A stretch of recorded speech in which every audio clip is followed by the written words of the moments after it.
स्वागत करता हूं आपका अपना YouTube चैनल मैथ्स अड्डा में। चलिए मैं हाजिर हो गया एक नया सेशन लेके, और आज हम नए चैप्टर से पढ़ेंगे। ठीक है, आज हम एक नए बुक से पढ़ेंगे।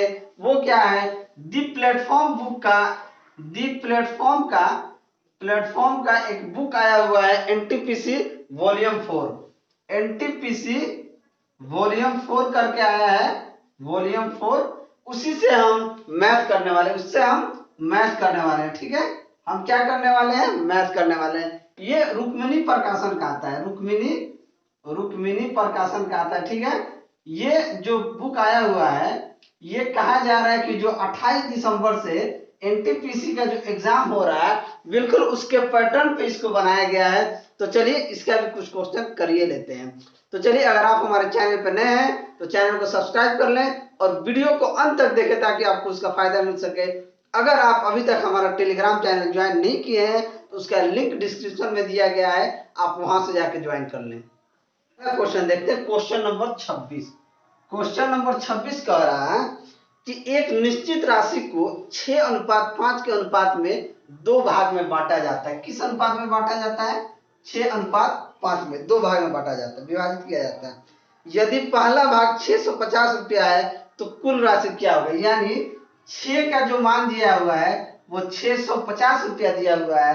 तो अगर आपसे 1 का मान पूछे तो क्या हो जाएगा? 650/6। ठीक है, अगर आपको एक रेशियो का मान पूछे तो कितना हो जाएगा? 650/4। तो 650 को आप 6 सत्ते 42 और 6 पंचे 30, यानी कि ये 75 बार में कट जाएगा। यानी एक रेशियो का मान 75 आ गया। तो ये दो रेशियो का मान कितना है? 11। तो 75 गुना 11 कर देंगे, हमारा टोटल रेशियो आ जाएगा। तो क्या हमारे पास आ जाएगा? 75 को जोड़ देंगे 5, 7 5 12 के 2, हाथ में 1 7 1 8, यानी कि 825 हमारा आंसर हो जाएगा। 825 होगा तो ऑप्शन बी हमारा सही आंसर हो जाएगा। ठीक है, चलिए अगला क्वेश्चन देखते हैं, क्वेश्चन नंबर 27। क्वेश्चन नंबर 27 कह रहा है कि cosec square theta plus 2 tan theta into cot theta minus cot square theta. ठीक है, अब देखिए, जब ये क्वेश्चन को आप देखिएगा तो आपके दिमाग में खटकेगा cosec square theta minus cot square theta. तो इन दोनों को आप एक जगह कर दीजिए, cosec square theta minus cot square theta plus 2 tan theta into cot theta. ठीक है, अब देखिए, cosec square theta minus cot square theta का मान क्या होता है? 1 होता है। ठीक है, तो cosec square theta minus cot square theta का मान हो गया 1। तो 1 प्लस 2 इंटू, अब देखिए tan theta into cot theta, tan का उल्टा कॉट होता है, tan थीटा बराबर हो जाएगा 1 बटा कॉट थीटा। ठीक है, तो यहाँ tan थीटा को या तो 1 बटा कॉट थीटा लिख दें या कॉट थीटा को 1 बटा tan थीटा लिख दें। तो चलिए tan थीटा इंटू 1 बटा कॉट थीटा को हम tan थीटा लिख देंगे। तो ये tan से tan खत्म, तो क्या हो जाएगा? 1 + 2 यानी कि 3 हमारा सही आंसर हो जाएगा। तो ऑप्शन हमारा कौन सा सही हो जाएगा? ऑप्शन ए हमारा सही आंसर हो जाएगा। तो अगला क्वेश्चन है हमारा 28 क्वेश्चन कह रहा है कि 7 संख्याओं का औसत 128 है। 7 संख्या का औसत जो है वो 128 है, और कह रहा है कि उनमें से एक संख्या को निकाल देने पे औसत अपरिवर्तित रहता है। यानी कि 7 में से एक संख्या निकल गया तो औसत अपरिवर्तित रहता है। 180 है। तो ठीक है, तो एक संख्या निकाल देने के बाद औसत जो है 6 संख्या हो जाता है, तो भी औसत क्या रहता है? 180 रहता है। तो हमसे पूछा गया कि निकाली गई संख्या क्या होगी। देखिए, निकाली गई संख्या क्या होगी? देखिए, सबसे पहले औसत क्या होता है? औसत होता है सम बटा टोटल नंबर। ये जान लीजिए, सभी संख्याओं का योग बटा सभी संख्या, यही औसत होता है। अगर हमसे सम की बात करें, सभी संख्याओं का सम पूछे तो हम करते हैं कि औसत गुना सभी संख्याओं का नंबर। अब हम देखिए इसको क्या कर लेते हैं, सम ऑफ सेवेंथ को कर लेते हैं। 7 संख्याओं का औसत 180 है, तो 7 गुने 180 कर लिए। अब देखिए एक संख्या निकल गया तो वो संख्या क्या हो गई? 6 हो गया। तो सम ऑफ 6 संख्या, तो 6 गुना 180। हमसे पूछा है कि जो निकाली गई संख्या होगी वो संख्या क्या होगी। तो देखिए, इसमें से बड़ी वाली में से छोटी वाली माइनस कर देंगे, ऊपर में से नीचे वाली माइनस कर देंगे तो हमारा आंसर आ जाएगा। 7 गुना 180 माइनस 6 गुना 180 कर देंगे, हमारा आंसर आ जाएगा। हमने देखा कि हम इतना गुना नहीं करने जाएंगे, 180 है तो 180 को हम कॉमन ले लेंगे, तो 180 को कॉमन ले लेंगे तो अंदर बच जाएगा 7 माइनस 6, यानी कि 7 माइनस 6 1, तो 180 गुना 1 यानी कि 180 संख्या निकाली गई थी, इसलिए वो संख्या अपरिवर्तित था। तो हमारा आंसर क्या हो जाएगा? ऑप्शन सी हमारा सही आंसर हो जाएगा। अगला क्वेश्चन देखते हैं, क्वेश्चन नंबर 29 नंबर क्वेश्चन कह रहा है कि सरल करें। सरल करना है, क्वेश्चन दिया है 360 भागा 3 गुना 5 प्लस 945 बटे में दिया हुआ है आपका 96 भागा 16 माइनस 1। देखिए इस तरह का प्रश्न आपको दिखे ना तो बोडमास का रूल याद कीजिएगा।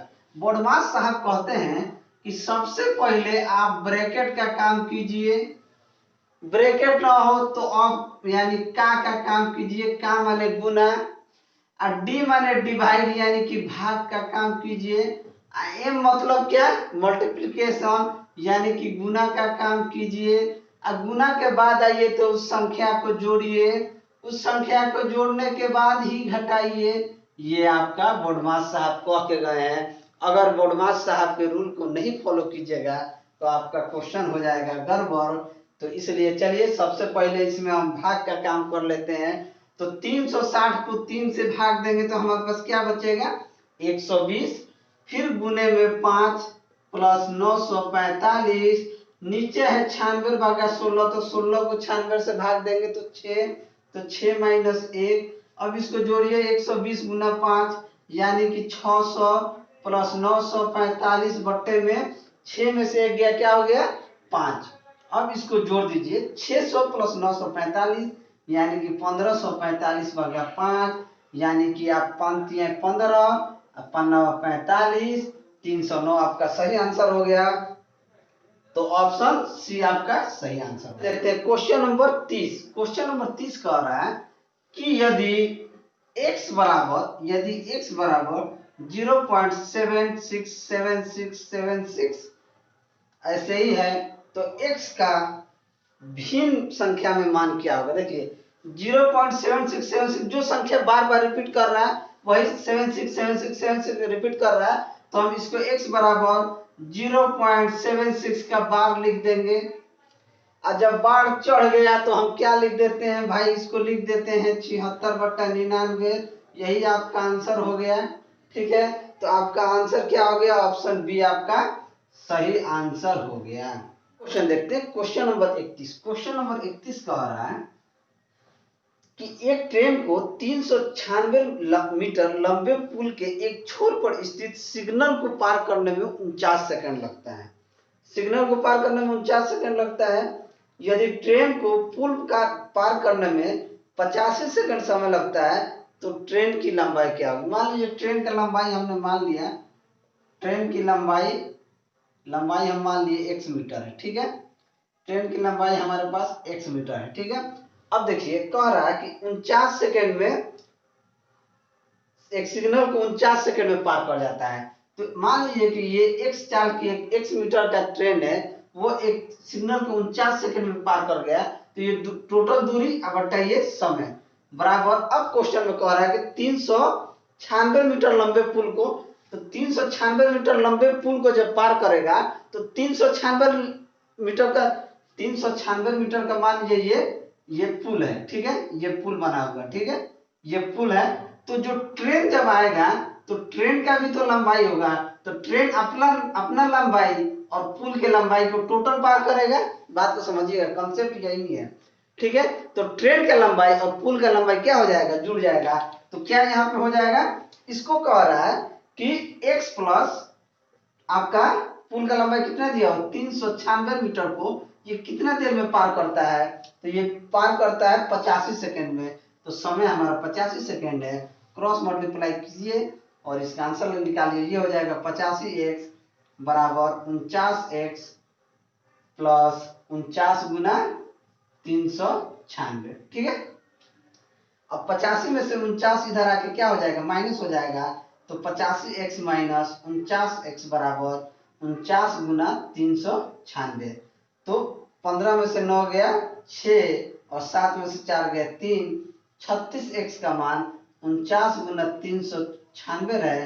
तो x का मान यहाँ से क्या हो जाएगा, x का मान 49 गुना 396 बटा 36। ठीक है। अब देखिए 6 से काटिए इसको, 6 चक्का 36, 6 5 6 चक्का 36, 6 चक्का 36, 66 बार में कट गया। फिर 6 से 66 11 बार में कट जाएगा। तो 49 को 11 से गुना कीजिएगा तो क्या आ जाएगा, 49 49 9 9 4 13 के 3 हाथ में 1 4 1 5 539 मीटर आपका सही आंसर हो जाएगा। तो हमारा ऑप्शन कौन सा सही हो जाएगा, तो ऑप्शन ए हमारा सही आंसर हो जाएगा। क्वेश्चन देखते हैं, क्वेश्चन नंबर 32। ये क्वेश्चन जो है ना एनटीपीसी में बार बार पूछा जा रहा है, बार बार हर शिफ्ट में आपको एक क्वेश्चन एचसीएफ से ये क्वेश्चन मिल रहा है। देखिए क्वेश्चन कह रहा है कि दो संख्याओं का लघुत्तम समापवर्तक और महत्तम समापवर्तक क्रमशः 60 और 20 है। एलसीएम आपका दिया हुआ है 60 और एचसीएफ आपका दिया हुआ है 20। और पूछ रहा है इसमें कि उन दोनों संख्याओं का गुणनफल ज्ञात कीजिए। यानी दो संख्या, पहली संख्या और दूसरी संख्या का जो गुणनफल है वही ज्ञात कीजिए। देखिए ये आप दिमाग में डाल लीजिए, एक क्वेश्चन आपका यहाँ से आ रहा है और ये आपका क्वेश्चन 1 नंबर पक्का है। HCF गुना LCM बराबर होता है पहली संख्या गुना दूसरी संख्या। यही दोनों का गुणनफल पूछ रहा है। तो HCF आपका कितना है 20 गुना LCM है 60। इन दोनों का ही गुणनफल पूछ रहा है। तो ये कितना हो जाएगा, 60 दुना 120 यानी कि 1200। एक जीरो बढ़ा दिए तो दोनों संख्याओं का गुणनफल कितना हो गया, 1200 आ गया। तो ऑप्शन कौन सा हमारा सही हो जाएगा, ऑप्शन डी हमारा सही आंसर हो जाएगा। ये एकदम हर शिफ्ट में एक क्वेश्चन इस टाइप के पूछ रहा है बिल्कुल। चलिए अगला क्वेश्चन देखते हैं, क्वेश्चन नंबर 33। क्वेश्चन नंबर 33 कह रहा है कि यदि अल्फा और बीटा बहुपद एक्स का स्क्वायर माइनस 5x प्लस 6 के 0 है तो alpha square plus beta square upon alpha के पावर -2 प्लस बीटा के पावर -2 का मान ज्ञात करना है। देखिए अब यहाँ से अल्फा और बीटा का मूल निकालेंगे तो अल्फा प्लस बीटा का मूल क्या होता है, -b/a। देखिए मूलों का बहुत जानना जरूरी है कि अल्फा प्लस बीटा का मान होता है -b/a। तो जब -b/a होता है तो जब यहाँ देखें तो माइनस और यहाँ पे b क्या है, b आपका माइनस में ही है तो -5/a। ए आपका क्या है, 1 है। तो यहाँ से आपका मान अल्फा प्लस बीटा का मान क्या आ गया, 5। और अल्फा इंटू बीटा का मान होता है c/a। c/a यानी कि 6/1 यानी कि 6। ठीक है। अब हमारे पास अल्फा प्लस बीटा का मान 5 आ गया और अल्फा इंटू बीटा का मान 6 आ गया। ठीक है। हमसे क्वेश्चन में पूछा alpha square plus beta square बटा अल्फा के पावर -2 प्लस बीटा के पावर -2। हम क्या करेंगे, alpha square plus beta square alpha के पावर -2 को 1 बटा अल्फा का स्क्वायर हम लिख सकते हैं और बीटा के पावर -2 को 1 बटा बीटा का स्क्वायर हम लिख सकते हैं। ठीक है। अब क्या करेंगे, अल्फा प्लस बीटा को ऊपर का ज्यों का त्यों रखेंगे और नीचे वाला को एलसीएम लेंगे तो ये हो जाएगा अल्फा का स्क्वायर बीटा का स्क्वायर। अब अल्फा से भाग दीजिएगा तो ये हो जाएगा बीटा का स्क्वायर और प्लस बीटा से भाग दीजिएगा तो ये हो जाएगा अल्फा का स्क्वायर। तो ये कहाँ चला जाएगा, ऊपर चला जाएगा।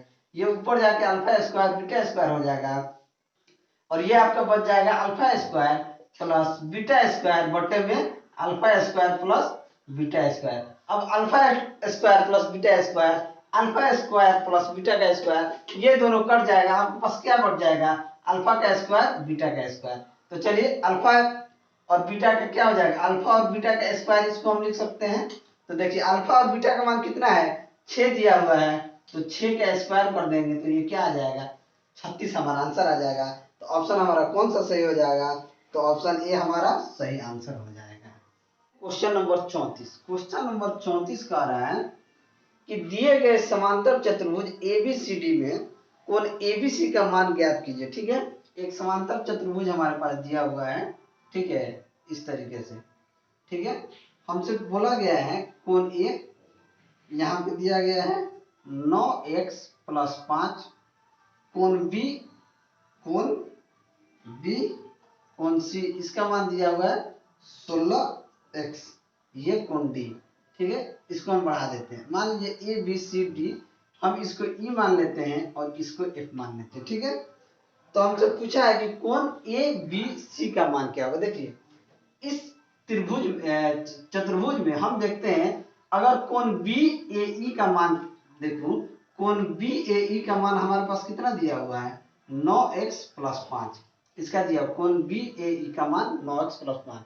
देखिए जब कोण डी सी बी की बात करूं, कोण डी सी बी का मान, कोण डी सी बी का मान हमारे पास दिया हुआ है 16x। ठीक है, तो जब कोण डी सी बी का मान हमारे पास 16x दिया हुआ है, अगर हम बात करें कोण ए बी सी, कोण ए बी सी की अगर बात करें, कोण ए बी ई की बात करूं, अगर कोण ए बी ई की बात करूं, कोण ए बी ई की बात करूं, तो कोण ए बी ई का मान हमारा क्या बात होगा। देखिए ये और ये दोनों संगत भुजा है, तो अगर ये भी 16x है तो इसका भी मान 16x होगा, तो ये आपका 16x हो जाएगा। ठीक है, क्योंकि कोण डीसीबी और कोण एबी ये दोनों संगत भुजा है। ठीक है, तो सबसे पहले क्या करते हैं, कोण बी ए एफ, कोण बी एफ का मान हमारा इतना दिया हुआ है, तो ये दोनों त्रिभुज को जोड़ के 180 डिग्री कर लेते हैं। कोण बी ए ई यहां कर लेते हैं, कोण बी ए ई, यानी कोण बी ए ई प्लस कोण ए बी ई, कोण ए बी ई, कोण ए बी ई का मान कितना होगा 180 डिग्री होगा। तो देखिए कोण बी एफ का मान कितना दिया, कोण बी एफ का मान हमारे पास दिया हुआ है 9x प्लस 5, और कोण ए बी ई का मान हमारे पास दिया हुआ है 16x। इन जोड़ों दोनों को जोड़ के 180 डिग्री के हम बराबर कर लेते हैं, तो जोड़ेंगे तो 16 9 25x प्लस 5 बराबर 180 डिग्री, तो 25x का मान हमारे पास क्या हो जाएगा 180 डिग्री माइनस 5 यानी कि 175 डिग्री। तो 25x का मान अगर 175 डिग्री है तो x का मान क्या हो जाएगा, x का मान हमारे पास हो जाएगा 7। जब x का मान हमारे पास 7 हो जाएगा तो 16x का मान कितना होगा 16 गुना 7 यानी कि 112। जब देखिए इस कोण का मान 112 हो गया तो हमसे कोण ए बी सी, जब इस कोण का मान अगर 112 होगा तो इस कोण का मान कितना हो जाएगा 180 डिग्री माइनस 112, यानी कि 10 में से 2 गया 8 और 7 में से 1 गया 6, तो कोण एबीसी का मान हमारे पास क्या हो जाएगा, कोण एबीसी का मान 68 डिग्री हो जाएगा। तो ऑप्शन सी हमारा सही आंसर हो जाएगा। नंबर 35, क्वेश्चन नंबर 35 कह रहा है कि रिचर्ड दौड़ का पहला हिस्सा 200 किलोमीटर की गति से और दूसरा हिस्सा 800 मीटर पर आवर की गति से तय करती है, तो दोनों हिस्सों की औसत गति मील प्रति घंटा में ज्ञात कीजिए। देखिए औसत गति क्या होता है 2xy अपॉन xy, यही औसत गति होता है। अब देखिए 2 गुना पहले क्या करती है, पहले 200 से जाती है, फिर 800 से आती है, फिर इन दोनों को जोड़ दीजिए 200 प्लस 800 आपका हो जाएगा, ये नीचे हो जाएगा 1000। 2 गुना 200 गुना 800 बट्टा 1000 पहले कीजिए, 2 जीरो से 2 जीरो काटिए, 1 जीरो से 1 जीरो काटिए, ये 20 दूना 40 और 40 8 320 आपका आंसर हो जाएगा।